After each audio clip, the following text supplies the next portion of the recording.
Happening right now, that dangerous winter storm is taking hold of nearly half the country. Millions of Americans across 37 states are under winter weather alerts. Here in the Northeast, major cities from Washington up through Boston could see a record amount of snowfall and their coldest temperatures in more than 8 years. Alicia Nieves is live outside our NewsNation headquarters in New York. Good morning, Alicia. What is it looking like here in the Big Apple?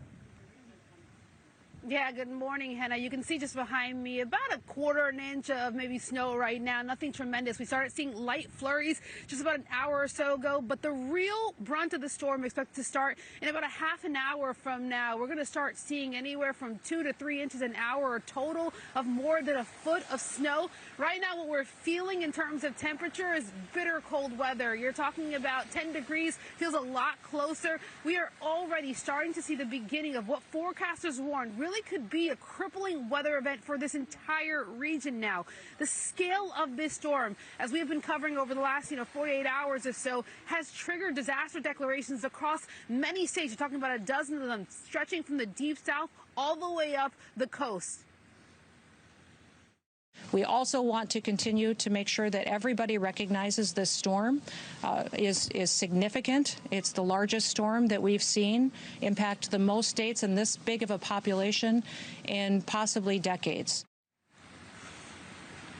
Yeah, right now what we're seeing is more than 400,000 people across the country are in the dark. The brunt of that hitting those southern states, Texas, Mississippi, Louisiana, where tens of thousands are without heat in these dangerous cold temperatures, even colder than what it is right now, as the grid in much of the country is under strain under the weight of the ice and sub-zero temperatures. And to be clear, we've been talking about this since yesterday. Most energy providers have said they have made improvements to the grid. They expect the surge. They are prepared for the surge. What they cannot prepare for is the weight of the snow, particularly when it goes from flurries to freezing ice and sleet, the weight of that bringing down trees and power lines, and that is what's causing the brunt of those power outages throughout the country, and something we're bracing for here in New York City, Hena.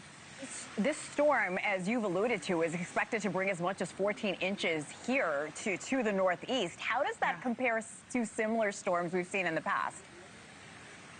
You and I are native New Yorkers. We have lived through some of these storms. You're talking about 2 to 3 inches over the course of several hours. The forecast, at least, 12 to 14 inches. But we have seen in storms in the past that number could grow and swell really quickly.